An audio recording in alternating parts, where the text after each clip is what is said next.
नमस्कार, मैं जनता की आवाज़ और इस वक्त हम आपको बता दें कि करनाल के सेक्टर 32-33 में हम मौजूद हैं और आपको बता दें कि एक बेहद ही चौंकाने वाला मामला जो है सामने आया है। ये आप पीछे तस्वीरों में देख रहे होंगे कि इतनी सारी जो है झुग्गी झोपड़ी है और यहाँ पर एक मामला सामने आता है। एक छोटी सी बच्ची है, उसको जो है रास्ता पूछने के बहाने जो है उसका अपहरण हो जाता है। और किस तरह से उसका अपहरण हो जाता है तो चलिए हम उस बच्ची से ही जानेंगे किस तरह से जो है वो घर से चार दिन के बाद जो है वो वापस अपने घर पहुंचती है। तो उनसे ही हम पूछेंगे कि क्या कुछ हुआ था। ये मतलब किस टाइम लेके गए थे आपको वो? अंकल जी मुझे रात को ले गए, मैंने टाइम नहीं देखा था जब मेरा भाई आया था काम करके। अच्छा, अंधेरा हो रहा था उस टाइम? हाँ जी। कौन लेके गया था?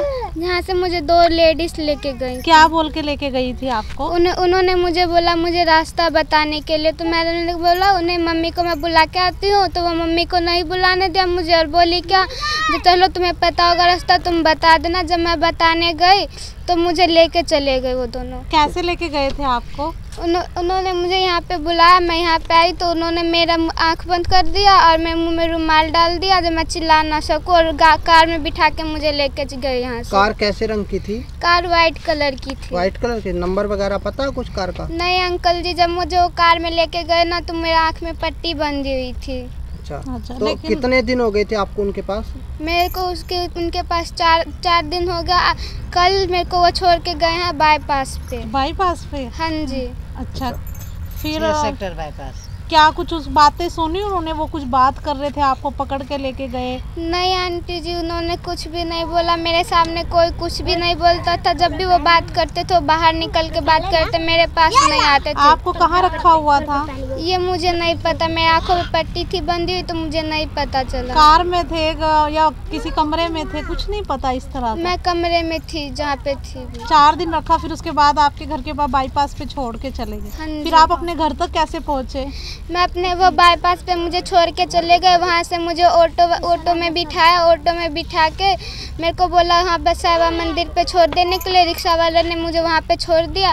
फिर वहाँ से मैंने अपनी मम्मी को फ़ोन किया तो मम्मी ने फ़ोन नहीं उठाया। पापा को किया, पापा ने ही फ़ोन नहीं उठाया। दोनों का फ़ोन बिजी था। फिर मैं वहाँ से आई ना तो रास्ते में मैं जब आ रही थी तो मेरे पास पैसे नहीं थे जो रिक्शा करने के लिए। तो मुझे उधर की एक आंटी ने किसी और का लिया था आपने?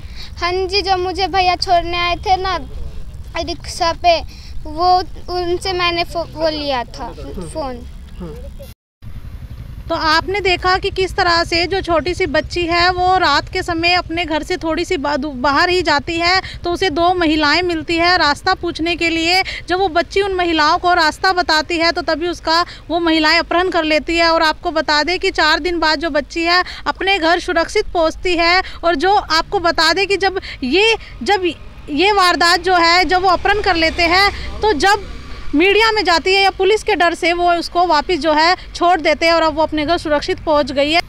आपको बता दें कि जो बच्ची है उसको 4 दिन तक बंद कमरे में रखा जाता है और जब सूचना जो है मीडिया और पुलिस थाने तक पहुंच जाती है तो वो महिलाएं उस बच्ची को 4 दिन बाद छोड़ देती है। और हमारी भी देशवासियों से अपील है कि किस तरह से जो बच्चों को किडनैप किया जाता है, अपहरण किया जाता है, उसके चलते बच्चों को अपने घर से अकेले बाहर नहीं जाना चाहिए। अपने माता पिता के साथ जाना चाहिए या फिर किसी बड़े के साथ ही बाहर जाना चाहिए और बच्चों को भी किसी अनजान से बात नहीं करनी चाहिए। तो ऐसी तमाम खबरों के लिए हमारे चैनल से बने रहे। इसी के साथ मैं जनता की आवाज़। जय हिंद, जय भारत।